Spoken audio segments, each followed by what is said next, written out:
friends, it's me, Micah. This is the Homestead Bandwagon. Today we're looking at this Baumalight mini skid steer. Oh, look at this guy. So this is a Baumalight. This is the TRL 620D. What does that mean? That means this has a Kubota diesel in it with 25 horse, which is of course why they call it a 620, right? Anyways, this is a diesel tracked skid steer weighing about 3,000 pounds. It's the first time I've operated one of these, but boy, this thing is really impressive. I got to borrow it from my distributor Ellis Equipment. My buddy Kevin over there, really appreciate you letting me take this thing out, and I've put it to good use. So let's just walk around this thing and check it out.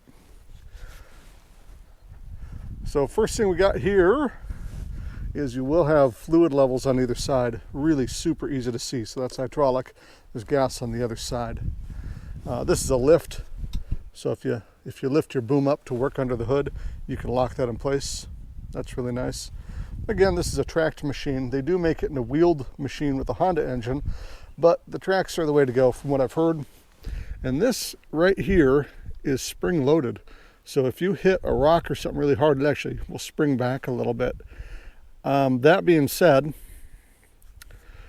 this thing's hard on you.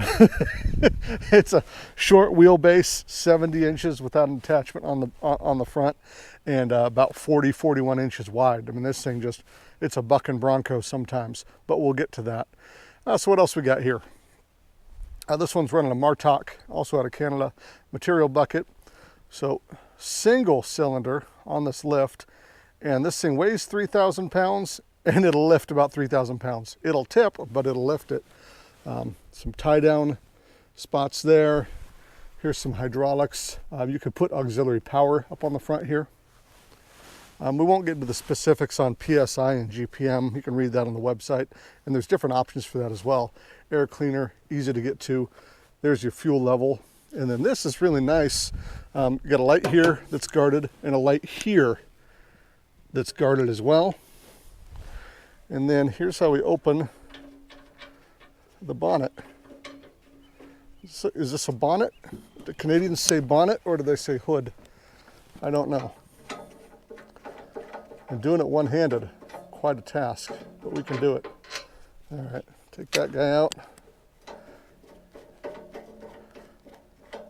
Maybe I should put these in my pocket before I lose them. And this guy is hot. I've been operating it for a few hours now. Oh, it's heavy. See that? But it doesn't fall. So we can lift the radiator up out of the way. Let me get another hand into this thing. Here we go. Yeah! You hear that? It's on little hydraulic pistons in there somewhere. Let's keep going, baby. There we go. Up in the air. Conveniently hidden pin here that you can throw right through here. Safety first. Nice. So look at this access. Really impressive amount of access here. I could still imagine it'd be a task because this is a mini machine getting to everything, but I don't know. I think it's impressive. Got another radiator here, and this thing does put out some heat. I was sweating, and it is not a hot day. But I don't know, I just think that's really interesting how easy you can access this thing. Yeah, it looks like a switch. Momentary switch to turn on the fan, maybe? I don't know. I'm not an expert by any means. So let's put this away and look at the controls on this one. Now I'm going to close this and completely forget that I have those wing nuts or whatever in my pocket. So remind me later. Okay, so here's your operator station. This does have an operator presence switch.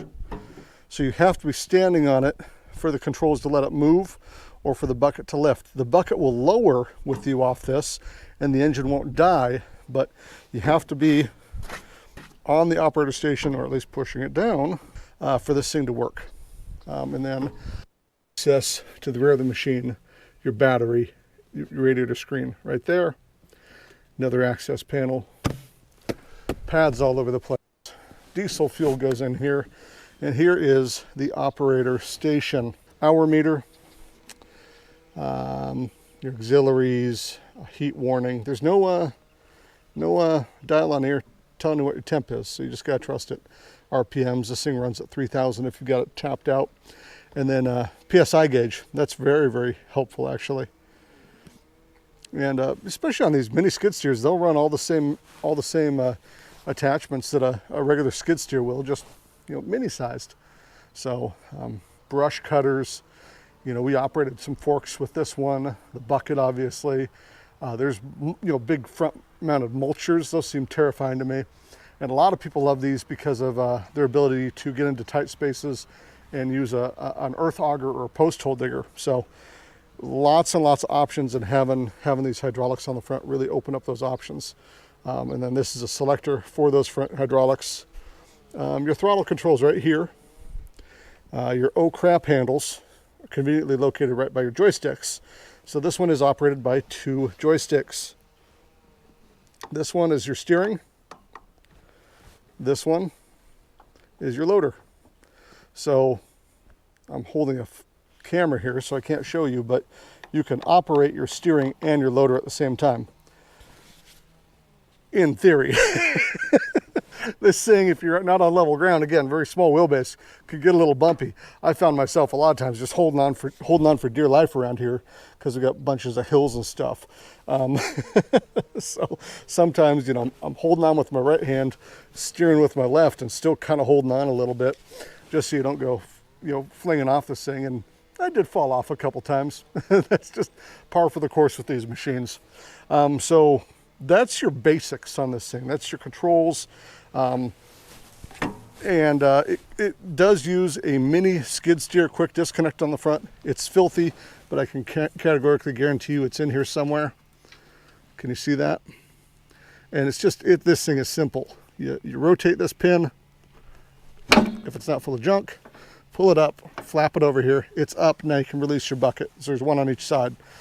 You can option on the Bobcat version of that, or just stick with mini skid steer, because that seems to be the new kind of generic style on this. So they're not using their own stuff like Bobcat or Toro insists on doing. They're letting you use whatever attachments you want. What a good thought by Baumalight.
Okay, so after afternoon of use, what do I think of this this mini skid steer?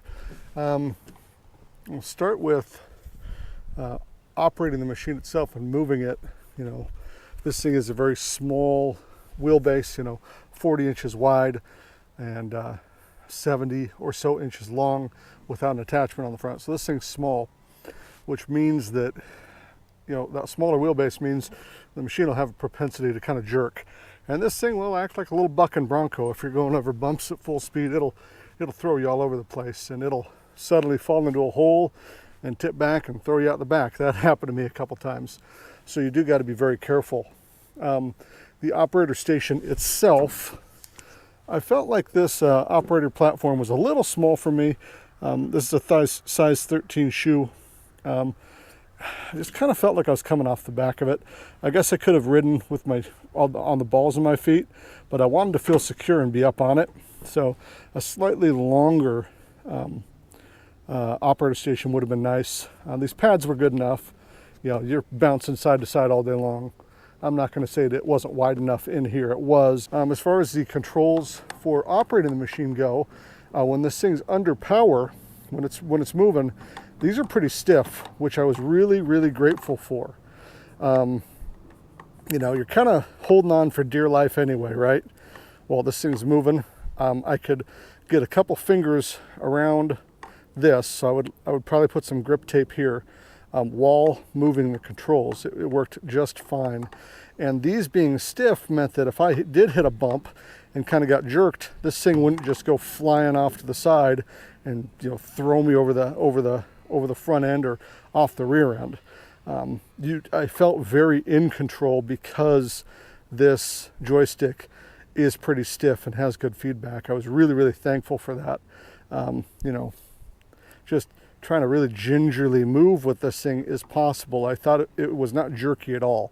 So that was great when I was doing, you know, stuff that required real ginger, tight corner maneuvers. I didn't feel like this thing was flinging all over the place. You know, going hills, go straight up or back up. Don't back down hills. It's scary, it's dangerous, don't do it. Also, don't do side hills. Straight up hills or back up hills, and then only straight down hills. I'm here to tell you, that's just the nature of these mini skid steers and most every machine in the world. But this thing didn't scare me, but I could tell when I was taking it to the edge, for sure. So operating it nice, as comfortable as it's going to get. You definitely don't want to strap yourself in. Somebody had suggested that. Don't do that, because sometimes you got to bail out the back.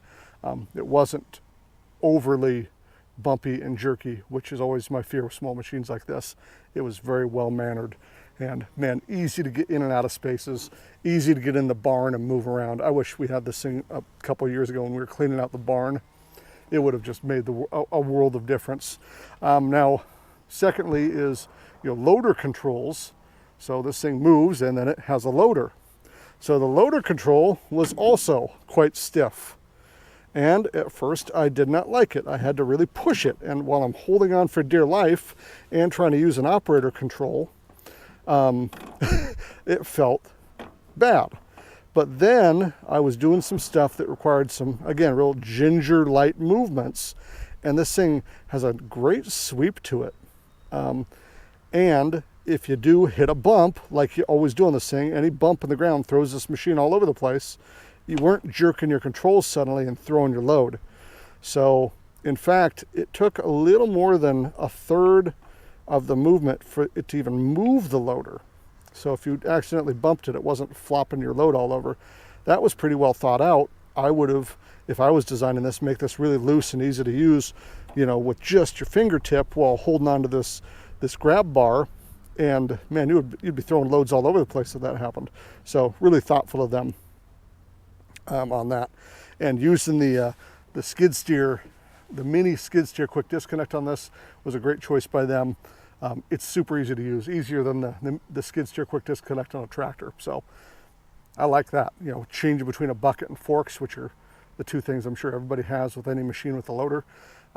was super easy. It wasn't like, oh gosh, I got to go get the forks again. It was just popped on, popped off, really easy. And the sight line, really great.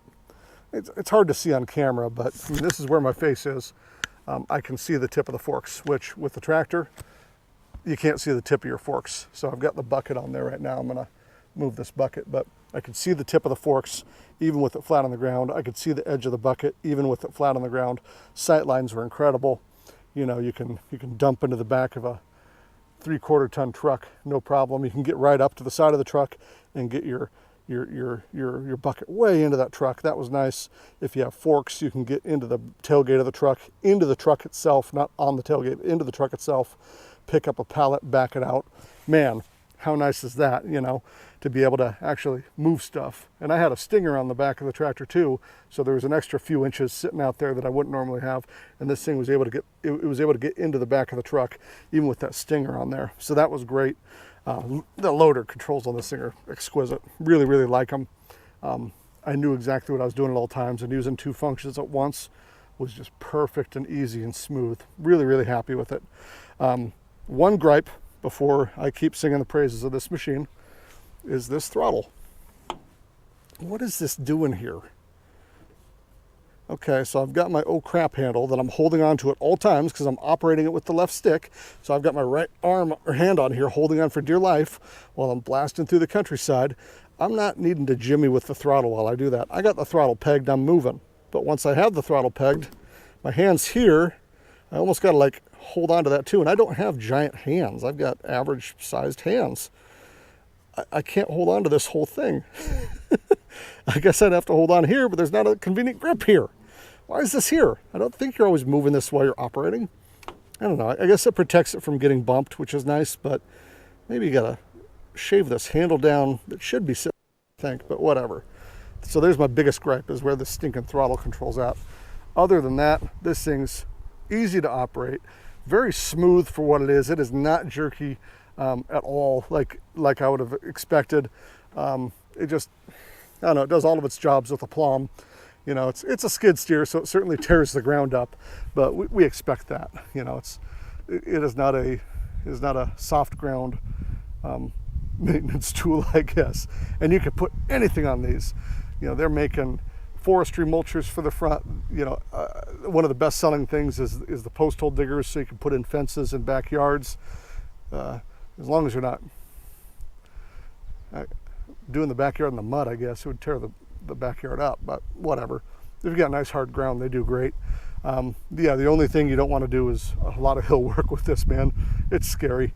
And that's any machine this short, you know, and this skinny is going to be a little puckery on hills. Other people are braver than me, but I don't want to die, man. This thing weighs 3,000 pounds. But there's nothing really negative I could say about this, except I would like the operator station to be a little longer. I'd like this throttle to be in a different position, but all the other controls were so stinking easy to use. And the visibility on this thing's great. I wish we had it in the budget to buy one of these. I would have it all day long, every day, and I'd be out there all day long bumping around, operating this thing. So there she is, the Baumalight Total Request Live, TRL 620D, 24.5 horse Kubota diesel with tracks. You can also get it with a Yanmar diesel or a Honda with wheels.